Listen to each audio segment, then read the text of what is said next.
여러분 안녕하십니까? 중국 고대 역사 가운데 숨은 주인공을 찾는 프로그램입니다. 역사 가운데 주인공으로 등장하는 인물들이 진정한 주인공이 아닐 수 있습니다. 오늘 첫 시간 여러분이 잘 알고 있는 와신상담의 고사로부터 시작해 보겠습니다. 와신상담의 고사는 오왕부차와 월왕부천이 복수하기 위해서 서로 절치부심하는 내용을 담고 있습니다. 그런데 이 고사 안에 숨어있는 주인공이 한 사람 있습니다. 그 주인공은 바로 춘추시대 초나라 사람 오자서입니다. 오왕부차와 월왕부천은 조연 끝 배우라고 할 수 있겠습니다. 오자서에 대해서 알기 위해서는 그의 어린 시절로 거슬러 올라가야 됩니다. 그의 아버지는 오사라는 사람인데 초평왕을 섬겨서 태자의 스승이 됩니다. 그런데 태자의 스승 가운데 비묵이라는 간신이 있는데 이 사람이 웃기는 인물입니다. 태자가 홍기가 되어서 배필을 진날에서 구해왔는데 아주 절세의 미인인 것을 보고서 평왕에게 아내로 삼으라고 꼬들깁니다. 그러자 초평왕이 며느리감을 자신의 아내로 빼앗고 맙니다.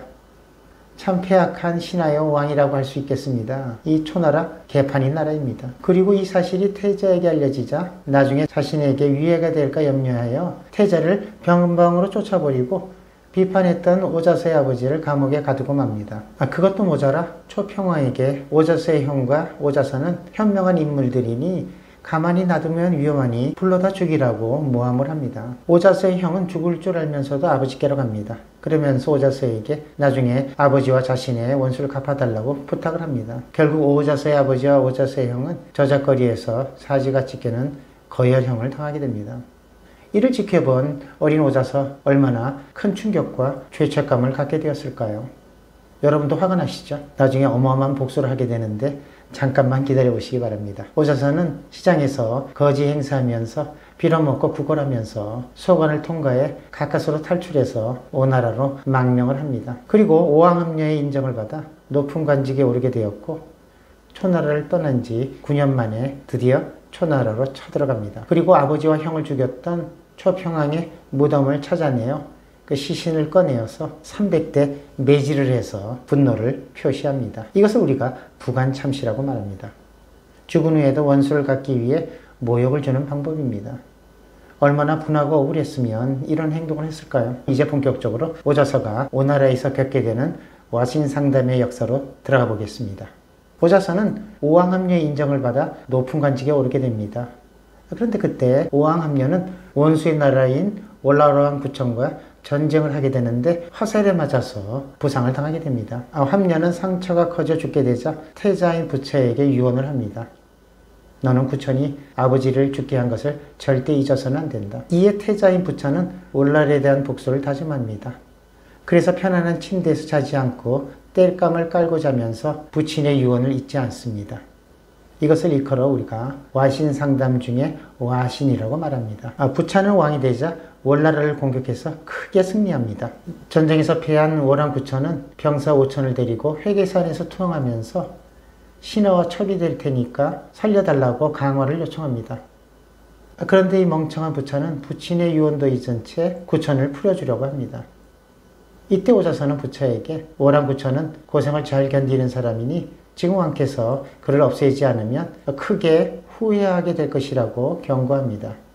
그러나 오왕부차는 그의 말을 듣지 않고 간신 백비의 말을 듣고 월왕부천을 살려서 돌려보냅니다.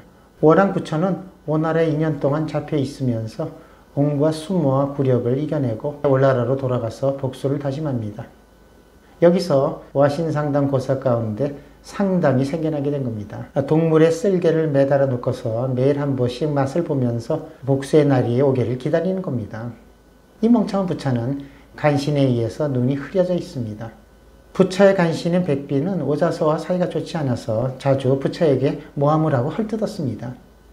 오자서는 왕께 원망을 품고 있으니 장차 큰 화근이 될 수 있다라고 말합니다. 이에 두려움을 느낀 부차는 총루라는 칼을 내리고 자결하라고 명령을 내립니다. 그러자 오자서는 하늘을 우러러 탄식하면서 말합니다. 오늘의 클라이막스, 아주 유명한 말이죠. 내가 죽거든 무덤 위에 가래나무를 심어서 자라거든 오왕의 관을 짜도록 하고 내 눈을 도려내어 동문 위에 걸어놓아서 올나라가 쳐들어와서 오나라를 멸망시키는 것을 똑똑히 보겠노라. 이 말을 하고 오자서는 스스로 목을 베어 죽어버립니다. 이 말을 듣고 오왕부처는 뚜껑이 열리게 됩니다. 세상에 이보다 더 큰 저주는 없을 듯합니다. 오왕부처는 오자서의 저주를 듣고 크게 분노해서 시체를 끌어내어 말 가죽으로 만든 자루에 넣어 강물에 던져버립니다. 오나라 백성들은 오자서의 죽음을 기리기 위해서 사당을 짓고 단오날이 오면 제사를 지냈다고 하는데 이것이 단오날의 기원이라고 합니다. 그러면 오왕부차는 어떻게 되었을까요? 오왕부차는 월나라의 공격을 받게 되고 결국 오나라는 멸망을 당하게 됩니다.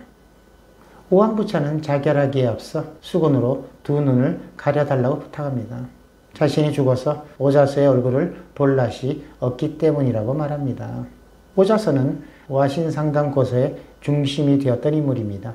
우리가 오왕부처와 오랑의 고서에 대해서는 잘 알고 있지만 오자서의 충성과 배신, 분노에 관한 얘기는 역사에 숨어있다는 얘기입니다. 오자서로 인해서 부관 참시가 시작되었고 강물에 떠내려간 오자서의 혼을 기리는 제사에서 단오절이 시작되었음을 알게 되었습니다.